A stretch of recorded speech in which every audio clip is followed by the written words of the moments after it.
DD किसान, बदलते भारत की शान।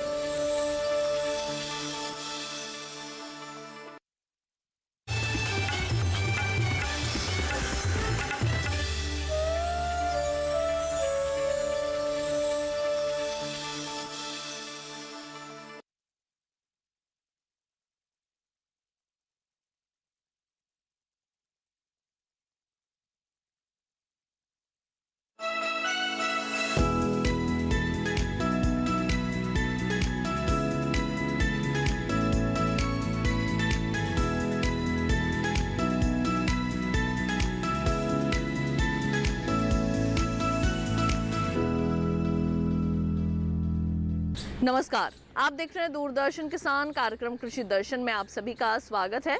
मैं हूं आपके साथ ज्योत्सना टंडन। कृषि दर्शन एक ऐसा कार्यक्रम है जिसमें हम आपको कृषि जगत से जुड़ी तमाम जानकारियां देते हैं अपने 3 सेगमेंट्स के जरिए, जो कि है विज्ञान और किसान, कृषि स्टार्टअप और फार्मिंग इंडिया। इन तीनों ही सेगमेंट्स में होती हैं कुछ ऐसी खास जानकारियां जो कि आपके लिए काफ़ी लाभकारी साबित हो सकती हैं। आज हम आपको जानकारी देने वाले हैं आंवला कैंडी के बारे में। उसके बाद आपकी मुलाकात करवाएंगे एक प्रगतिशील किसान से और अंत में बात होगी कृषि अवसंरचना कोष योजना की। तो इन तमाम जानकारियों के साथ आइए शुरू करते हैं हमारा आज का कृषि दर्शन कार्यक्रम। किसान भाइयों बहनों, हर साल की तरह इस साल भी भारतीय कृषि अनुसंधान संस्थान पूसा नई दिल्ली में किसान मेले का आयोजन किया जा रहा है और आज उसका पहला दिन है। अगर आप किसान मेले को देखना चाहते हैं करीब से, तो आज 10 तारीख और 11 तारीख तक ये कृषि मेला चलने वाला है। तो आइए देखते हैं इसी पर आधारित एक खास रिपोर्ट। आज जैसा कि हम सब जानते हैं कि इस मेले का उद्घाटन है और इस मेले का महत्व किसान के लिए बहुत ही अधिक है। इस बात को हम सब भली भांति जानते हैं। इस मेले का आयोजन जब से प्रारंभ हुआ है तब से लेकर लगातार इस मेले की महत्ता निरंतर बढ़ती रही है और मैं देख रहा हूं कई ऐसे किसान भाई हैं जो हर मेले के अंदर यहाँ पर आते हैं और मैं देख रहा हूं उनको, कई किसानों को मैं जानता हूं जो पिछली बार भी आए, उससे पिछली बार भी आए और यहाँ आने के बाद में एक अनुभव लेकर साथ में जाते हैं और उस अनुभव को वो अपने खेत में या अपने क्षेत्र के अंदर वहां पर साझा करते हैं और उसी का परिणाम है कि आज कृषि के अंदर हम लगातार आगे बढ़ रहे हैं। और वास्तव में देखा जाए तो किसान की मेहनत और साइंटिस्ट का रिसर्च अगर मिल जाता है तो ऐसा कोई काम कृषि में नहीं है जो असंभव है। कृषि हमारी उत्तम थी,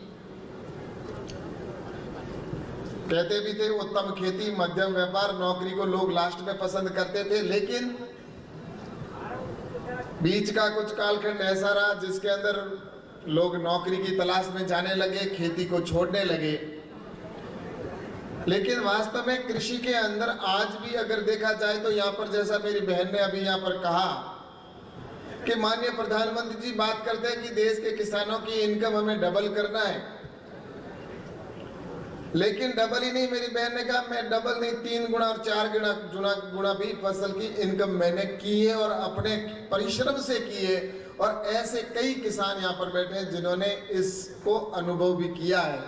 लेकिन उसके लिए काम करना पड़ेगा, मेहनत करनी पड़ेगी और हमारे जो नई नई टेक्नोलॉजी है उसका हम उपयोग करें। हमारे रिसर्च के द्वारा, जो नए साइंटिस्टों के द्वारा जो बीज तैयार किए जाते हैं, उन बीजों का अगर हम उपयोग करेंगे तो हमें निश्चित रूप से उत्पादन में भी वृद्धि होगी और हम आगे बढ़ पाएंगे। और मैं आपको बताना चाहता हूं कि कृषि के अंदर महत्वपूर्ण 4 पिलर होते हैं। अगर इस पर सरकार काम करे या हम सब मिलकर काम करें तो हम उस काम को, असंभव को संभव कर सकते हैं। किसान के सामने सबसे महत्वपूर्ण समस्या क्या आती है? किसान के एक ही समस्या आती है कि उसको उन्नत किस्म का बीज मिले। एक तो उसको उन्नत किस्म का बीज मिल जाए और उसके बाद में लागत में कमी आ जाए और उसके बाद में उसके भंडारण की व्यवस्था हो जाए, रिस्क कवर करने की व्यवस्था हो जाए, अगर नुकसान हो जाए तो उसकी भरपाई सरकार के द्वारा या जैसे भी व्यवस्था हो उसके अनुसार हो जाए। और सबसे महत्वपूर्ण अंतिम अगर किसान की अगर कोई आवश्यकता है तो वो मार्केटिंग की है। मार्केट में अपने उत्पादन को बेचे कहां, जहां उसको अच्छी रेट मिले वहां पर अपने उत्पादन को बेचे। और इसके लिए लगातार सरकार प्रयास कर रही है कि हमारे किसानों की इनकम बढ़े। उसके लिए बीज से लेकर बाजार तक की जो कल्पना है प्रधानमंत्री जी की, उसी दिशा के अंदर सरकार काम कर रही है। तो अभी आपने देखी एक विशेष रिपोर्ट। आइए कार्यक्रम कृषि दर्शन में बढ़ते हैं आगे।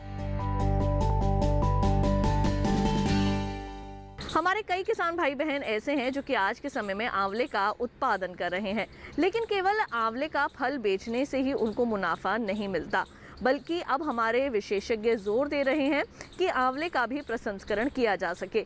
यूँ तो आंवले का जूस बेहद ही प्रचलित है, क्योंकि आंवला में विटामिन सी प्रचुर मात्रा में होता है, जो कि हमारी सेहत के लिए काफ़ी लाभकारी है। लेकिन अब धीरे धीरे आंवला कैंडी भी प्रचलित होने लगी है, लोग उसको पसंद भी करने लगे हैं। तो किस तरह से आप आंवला कैंडी बना सकते हैं और उसका प्रसंस्करण करके अपनी आमदनी में इजाफा कर सकते हैं, आइए जानते हैं इस खास रिपोर्ट में। आयुर्वेद में आंवले को अमृत फल कहा गया है। विद्वानों ने वन औषधियों में इसे सबसे अच्छा माना है। इसका सेवन गुणकारी है, बल्कि छाया में भी एंटीवायरस गुण मौजूद होते हैं। हमारे देश में इसकी कई किस्में हैं, जैसे बनारसी चकैया, NA4 यानी कृष्णा, फ्रांसिस, कंचन यानी NA5, NA6, NA7, NA10, DSR1, Bhavani सागर, NA7 और NA10 प्रसंस्करण के लिहाज से बेहतर किस्में मानी जाती है। और कमाल की बात तो ये है कि इसकी उपज भी अच्छी है।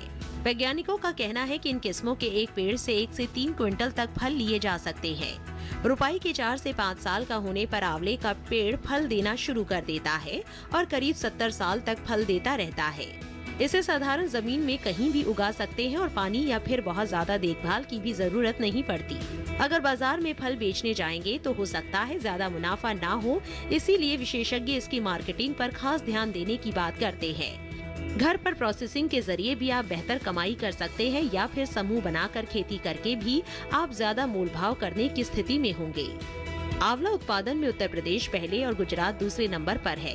इसके बाद राजस्थान, महाराष्ट्र, हरियाणा, तमिलनाडु, आंध्र प्रदेश, कर्नाटक और बिहार आते हैं।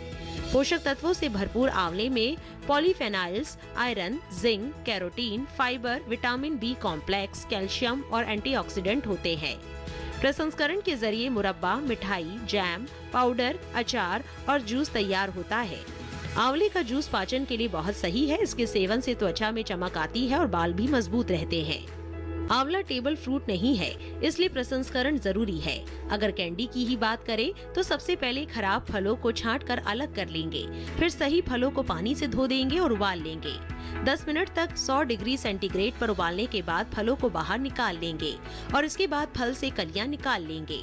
इन कलियों को चीनी से बनी 40% चाशनी में डालेंगे। 24 घंटे रखने के बाद बाहर निकाल लेंगे और चाशनी को 60% तक गाढ़ा कर लेंगे। कलियों को फिर से उसमें डालेंगे और 24 घंटे रखेंगे। चाशनी को एक बार फिर 70% तक गाढ़ा करेंगे और इस बार 3 दिन तक उसमें रखेंगे। निकालने के बाद पानी से अच्छी तरह धो लेंगे और ड्रायर में 10 से 12 घंटे तक सुखाने के लिए रख देंगे। याद रहे, ड्रायर का तापमान 60 डिग्री सेंटीग्रेड पर फिक्स होना चाहिए। लीजिए, हो गई आंवले की कैंडी तैयार। अब इसे पाउच में पैक करके बाजार ले जाएंगे। तो अभी आपने देखा सेगमेंट विज्ञान और किसान। इसके साथ ही कार्यक्रम कृषि दर्शन में वक्त हुआ है एक छोटे से ब्रेक का। जल्द लौटेंगे वापस अपने अगले सेगमेंट के साथ और मिलवाएंगे आपको आज के प्रगतिशील किसान से। कहीं मत जाइए, देखते रहिए दूरदर्शन किसान।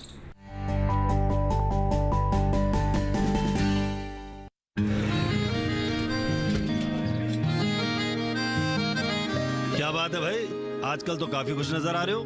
क्यों ना हूँ, अब मैं ऑर्गेनिक खेती जो कर रहा हूँ ये पूरा प्राकृतिक है, ऑर्गेनिक है। इसमें हमारे खेत हमारी फसल और हमारी जेब सब फायदे में होते हैं और इसमें लागत भी कम है।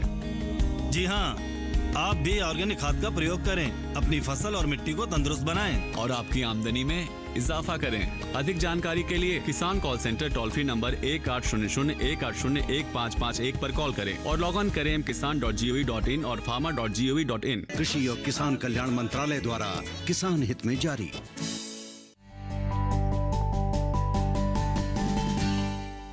ब्रेक के बाद एक बार फिर आप सभी का स्वागत है कार्यक्रम कृषि दर्शन में। आइए कार्यक्रम में बढ़ते हैं आगे और अब देखते हैं सेगमेंट कृषि स्टार्टअप।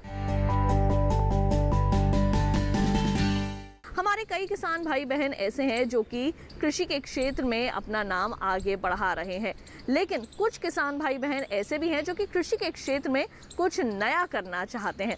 आइए आज आपकी मुलाकात करवाते हैं एक ऐसे ही प्रगतिशील किसान हरियाणा के रहने वाले कंवर सिंह जी से, जिन्होंने गन्ने के अंदर नई तकनीकों का इस्तेमाल किया है और इससे न केवल अपनी आमदनी बढ़ाई है बल्कि दूसरे किसानों को भी इसके लिए प्रोत्साहित किया है। तो आइए जानते हैं उनकी सफलता की ये कहानी।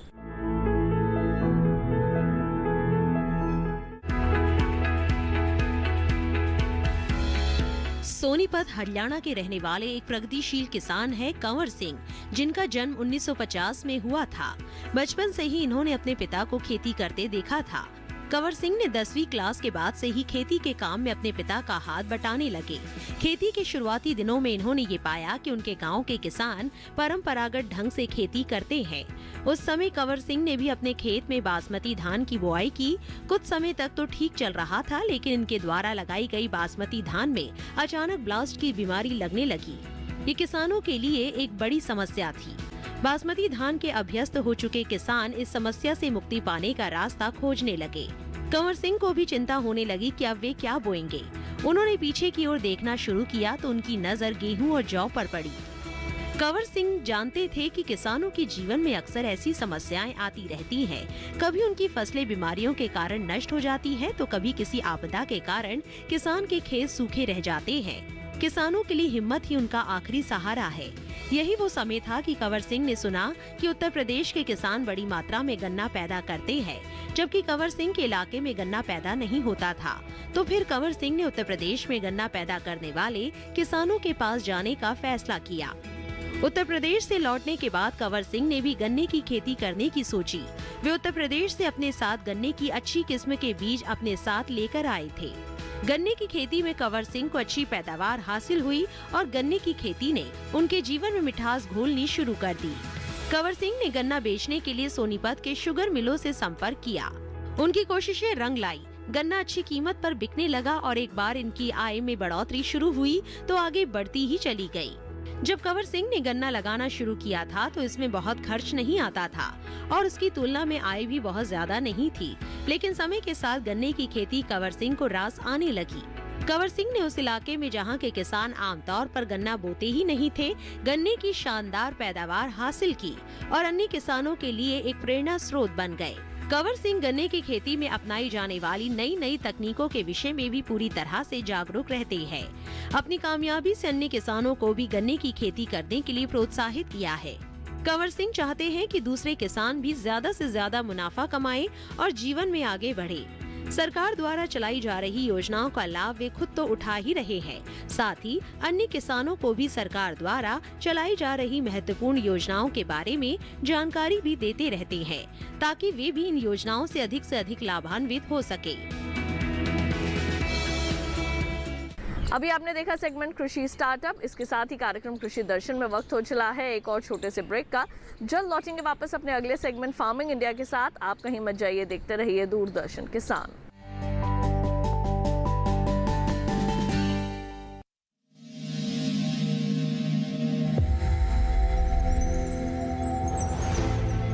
आत्मनिर्भर किसान भारत की शान। उत्पादन में आत्मनिर्भर होने के साथ साथ फसल की कटाई के उपरांत उपज की हानि को रोकने, ग्रामीण क्षेत्रों में रोजगार सृजन करने और बीज से बाजार तक के विजन को मजबूती देने के उद्देश्य से 1 वर्ष पूर्व माननीय प्रधानमंत्री श्री नरेंद्र मोदी जी ने एक महत्वाकांक्षी केंद्रीय योजना एग्रीकल्चर इंफ्रास्ट्रक्चर फंड की शुरुआत की। इस आधुनिक इंफ्रास्ट्रक्चर से कृषि आधारित उद्योग लगाने में एक बहुत बड़ा बदलाव आएगा और बहुत बड़ी गति आएगी। साथियों, अब हम उस स्थिति की तरफ बढ़ रहे हैं जहां गांव के कृषि उद्योगों से फूड आधारित उत्पाद शहर जाएंगे और यही तो आत्मनिर्भर भारत अभियान का संकल्प है। एग्रीकल्चर इंफ्रास्ट्रक्चर फंड से पात्र लाभार्थी गोदामों का निर्माण कर सकते हैं। छटाई या ग्रेडिंग इकाई, पैकिंग हाउस, सप्लाई चेन और कोल्ड चेन जैसी सुविधाएं या फिर प्राथमिक कृषि प्रसंस्करण केंद्र की स्थापना कर सकते हैं। इस योजना के तहत पात्र लाभार्थियों को 2 करोड़ रुपए तक के ऋण पर अधिकतम 7 वर्ष के लिए ब्याज में 3% तक की छूट दी जा रही है। ऋण पुनर्भुगतान के लिए 6 महीने से 2 वर्ष तक मोरेटोरियम की सुविधा भी उपलब्ध है। इस योजना ने अब तक सफलता की कई मिसालें कायम की हैं, जैसे कि मध्य प्रदेश के लाभार्थी श्री विपिन त्रिपाठी ने एग्रीकल्चर वेस्ट से बायोफ्यूल बनाने का इनोवेटिव प्राइमरी प्रोसेसिंग सेंटर लगाया है। लोन मिलने की वजह से हम समय पर सारी मशीनों का प्रोक्योरमेंट और सारा सिविल वर्क टाइम पे करवा पाए, जिससे ये प्रोजेक्ट को लगाना संभव हो पाए। राजस्थान के लाभार्थी श्री यशवर्धन मुंद्रा ने सॉर्टिंग एंड ग्रेडिंग यूनिट लगाकर रोजगार के अवसर पैदा किए हैं। कर्नाटक की महिला उद्यमी श्रीमती ममता वी ने प्राइमरी प्रोसेसिंग सेंटर लगाकर प्रगति की नई राह चुनी है। ಸಣ್ಣ ಪುಟ್ಟ ಉದ್ಯಮಿಗಳನ್ನ ಮತ್ತಷ್ಟು ಅಗ್ರಿಕಲ್ಚರಲ್ಲಿ ಹೆಚ್ಚು ನಾವು ಇನ್ನಷ್ಟು ಸಾಧನೆ ಮಾಡಲಿಕ್ಕೆ ಕಾರಣಕಾರಕವಾದಂತ ಈ ಅಗ್ರಿಕಲ್ಚರಲ್ ಇನ್ಫ್ರಾಸ್ಟ್ರಕ್ಚರ್ ಫಂಡ್ ಇಂದ ನಮ್ಮ ಇನ್ನಷ್ಟು ಯೋಜನೆಗಳು ಆಯೋಜನೆಗಳು ಉತ್ತಮಗೊಂಡಿದೆ। राजस्थान के लाभार्थी श्री दिनेश भट्टर ने जीरे की प्रोसेसिंग यूनिट लगाकर आसपास के ग्रामीणों को आत्मनिर्भरता प्रदान की है। महाराष्ट्र के लाभार्थी श्री अनूप कुमार मोहता ने वेयर हाउस बनाकर अन्न भंडारण को सुनिश्चित किया है। आज देश के कोने कोने से किसान, कृषि उद्यमी, किसान उत्पादक संघ, प्राथमिक कृषि सहकारी समितियां, स्वयं सहायता समूह और कृषि उपज मंडियां इस योजना का लाभ उठा रहे हैं।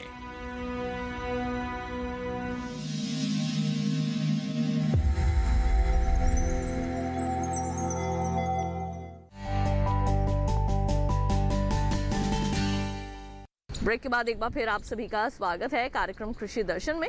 आइए कार्यक्रम में बढ़ते हैं आगे और अब देखते हैं सेगमेंट फार्मिंग इंडिया। हमारी सरकार किसानों के उत्थान के लिए समय समय पर नई योजनाएं लेकर आती है, जिससे कि हमारे किसानों को ज़्यादा से ज़्यादा आर्थिक मुनाफा मिल सके और उनकी आमदनी दोगुनी हो सके। क्योंकि हमारी सरकार का लक्ष्य है किसानों की आमदनी को बढ़ाना, उनकी फसल का अच्छा मूल्य उन्हें दिलवाना। और इसी कड़ी में आज हम आपको जानकारी देने वाले हैं कृषि अवसंरचना कोष योजना के बारे में। क्या है कृषि अवसंरचना कोष और किस तरह से आप इस योजना का लाभ ले सकते हैं, आइए तमाम जानकारियां हासिल करें।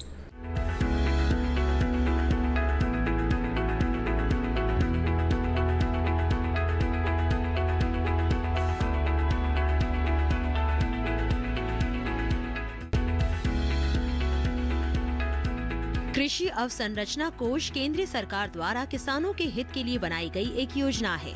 इस योजना के तहत किसानों को फसल कटाई के बाद कृषि अवसंरचना प्रबंधन और सामुदायिक कृषि परिसंपत्तियों से संबंधित परियोजनाओं में निवेश के लिए माध्यम और दीर्घकालिक ऋण की सुविधा उपलब्ध कराई जाती है। सरकार द्वारा शुरू की गई इस योजना के माध्यम से किसान फसल की कटाई के बाद उसकी सही कीमत मिलने तक उसे सुरक्षित रख सकेंगे। इस योजना के माध्यम से किसानों को आधुनिक तकनीकों को अपनाने के लिए प्रोत्साहित करना भी लक्ष्य रखा गया है। इस योजना की विशेषताओं की बात करें तो फसलों की कटाई के बाद अनाज के प्रबंधन हेतु अवसंरचना का विकास करना, उपज बढ़ाने के लिए सामुदायिक कृषि परिसंपत्तियों के लिए धन उपलब्ध करना, लिए गए ऋण पर सब्सिडी और बैंक गारंटी के माध्यम से किसानों और कृषि क्षेत्र से जुड़े उद्यमों को निवेश बढ़ाने और आधुनिक तकनीकों को अपनाने के लिए प्रोत्साहित करना प्रमुख है। इस योजना का उद्देश्य कृषि क्षेत्र में आधारित तंत्र को मजबूत करना है, जिससे देश के बड़े बाजारों तक किसानों की पहुंच सुनिश्चित की जा सके और साथ ही नवीन तकनीकों के माध्यम से फाइटोसैनिटिक मानदंडों को पूरा करते हुए अंतर्राष्ट्रीय बाजारों तक भारतीय किसानों की पहुंच बढ़ाई जा सके। कृषि अवसंरचना कोष के तहत 1 लाख करोड़ रुपए की वित्त पोषण की सुविधा दी गई है। इस योजना के तहत ऋण पर ब्याज में 3% की छूट प्रदान की जाएगी। साथ ही ऋण जारी करने वाली संस्था को 2 करोड़ रुपए तक के ऋण पर बैंक गारंटी सरकार द्वारा दी गई है। इस योजना की अवधि वित्तीय वर्ष 2020 से 2029 यानी 10 वर्ष तक निर्धारित की गई है। इस योजना का लाभ प्राप्त करने के लिए प्राथमिक कृषि साख समितियां, विपणन सहकारी समितियां, किसान उत्पादक संगठन, स्वयं सहायता समूह, संयुक्त देयता समूह, बहुउद्देशीय सहकारी समितियां, कृषि उद्यमियों, स्टार्टअप, एग्रीगेशन इंफ्रास्ट्रक्चर प्रोवाइडर्स पात्र हैं। ये ऋण 4 वर्षों में वितरित करने का लक्ष्य है। कृषि अवसंरचना कोष का प्रबंधन और निगरानी ऑनलाइन प्रबंधन सूचना प्रणाली प्लेटफॉर्म के माध्यम से की जा रही है। ये प्लेटफॉर्म सभी योग्य संस्थाओं को ऋण के लिए आवेदन करने में सुविधा प्रदान कर रहा है। इच्छुक व्यक्ति या संस्थान पोर्टल के माध्यम से ऋण के लिए आवेदन से पहले अलग अलग बैंकों द्वारा प्रस्तावित ऋण दरों के बीच तुलना करके बेहतर निर्णय ले सकते हैं। ये प्लेटफॉर्म कई बैंकों द्वारा दी जाने वाली ब्याज दरों में पारदर्शिता, ब्याज अनुदान और क्रेडिट गारंटी सहित योजना विवरण, न्यूनतम दस्तावेज, अनुमोदन की प्रक्रिया के साथ साथ अन्य योजना लाभों के साथ एकीकरण जैसे लाभ भी प्रदान किए जा रहे हैं। और इसी के साथ हम उम्मीद करेंगे कि हमारे आज के कृषि दर्शन कार्यक्रम में दी गई जानकारियां आप सभी के जरूर काम आएंगी। कृषि दर्शन आपका अपना कार्यक्रम है। इस कार्यक्रम के लिए अगर आप अपने कोई सुझाव देना चाहते हैं तो आप हमें पत्र लिख सकते हैं। हमारा पता है कृषि दर्शन, कमरा number 59A, CPC Doordarshan, Khelgaon, नई दिल्ली 110049। अगर आप हमें ईमेल करना चाहते हैं तो हमारा ईमेल ID है krishidarshan@gmail.com। अगर आप इस कार्यक्रम को दोबारा देखना चाहते हैं तो टीवी स्क्रीन पर दिखाए जा रहे QR कोड को स्कैन कीजिए या फिर दूरदर्शन किसान के YouTube चैनल पर भी जाकर आप आसानी से हमारे इस कार्यक्रम को देखकर कृषि जगत से जुड़ी तमाम जानकारियां हासिल कर सकते हैं। तो आज के लिए केवल इतना ही। मुझे दीजिए इजाजत। रखिए अपनी सेहत का ख्याल और देखते रहिए दूरदर्शन किसान। नमस्कार।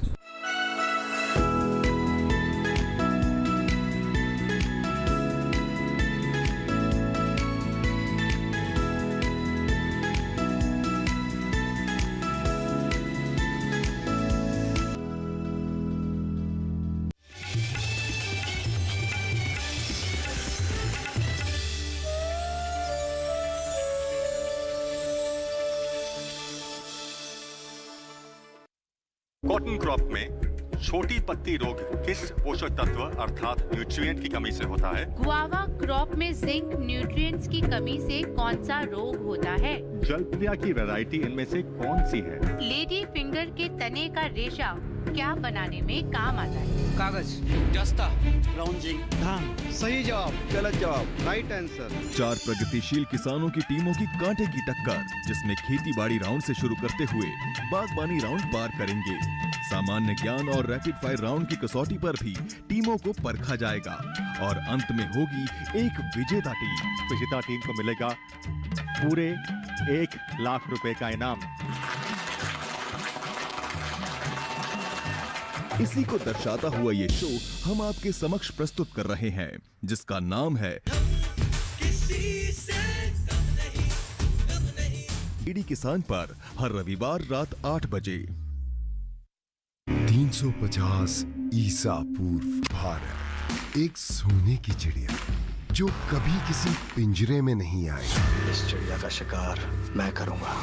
जो दुनिया जीत के आया था, उसे खाली हाथ लौटाया था।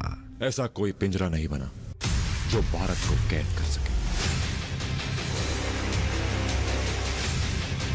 पोरस, सोमवार से शुक्रवार रात 8:30 बजे सिर्फ डीडी नेशनल पर।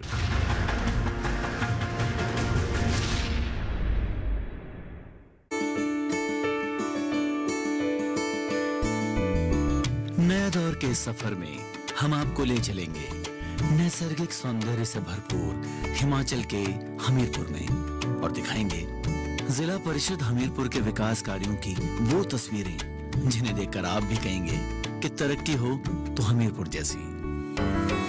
तो देखिए डीडी किसान पर नया दौर 14 मार्च सोमवार दोपहर 4:30 बजे।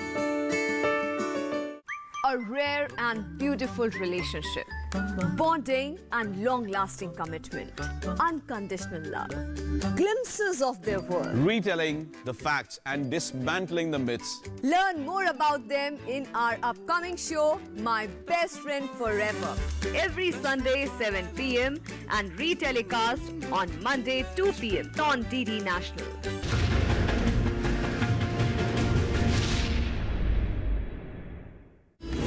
बात करेंगे भारत की फार्म लेडीज की।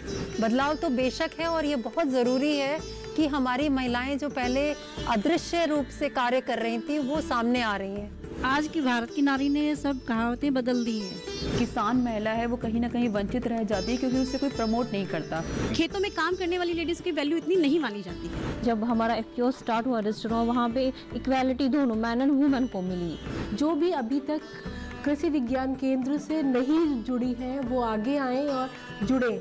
और जो महिलाएं हैं खुद मानती हैं कि एक कदम अब हमें आगे बढ़ाना होगा। जब तक हम खुद से नहीं आगे बढ़ेंगे शायद और ज्यादा आगे हम नहीं बढ़ पाएंगे। देखिए भारत की फार्म लेडीज, पुनः प्रसारण शुक्रवार 11 मार्च रात 10 बजे सिर्फ दूरदर्शन किसान पर।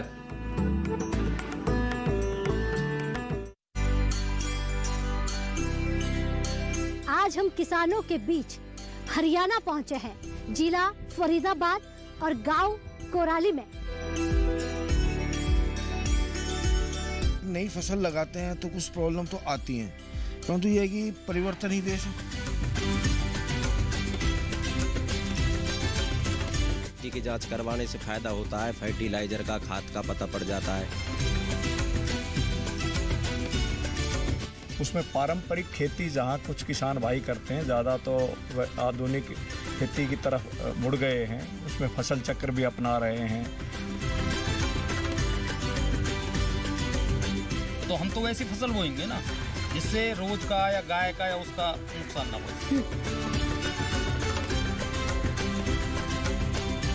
देखिए दूरदर्शन किसान पर चौपाल चर्चा, मिट्टी की जांच से अनेक फायदे। 10 मार्च सुबह 9 बजे।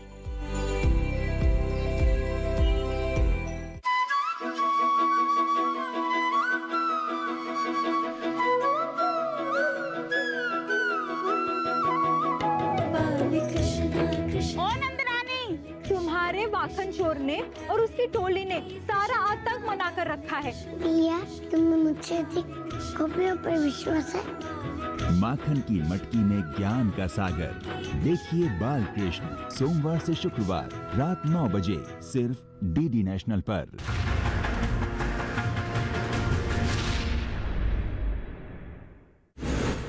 आज महिलाएं आत्मनिर्भर और स्वतंत्र है।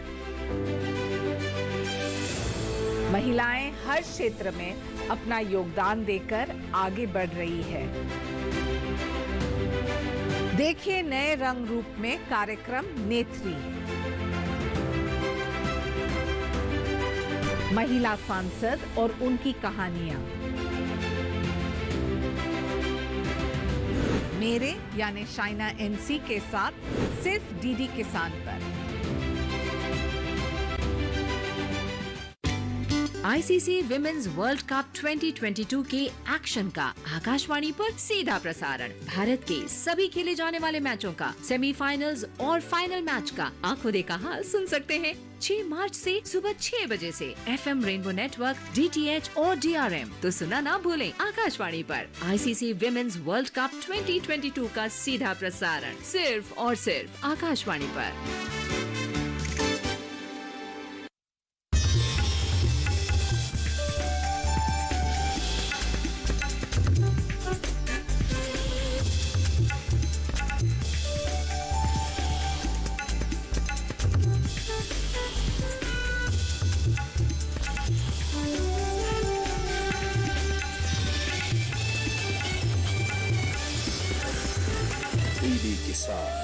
बदलते भारत की शान।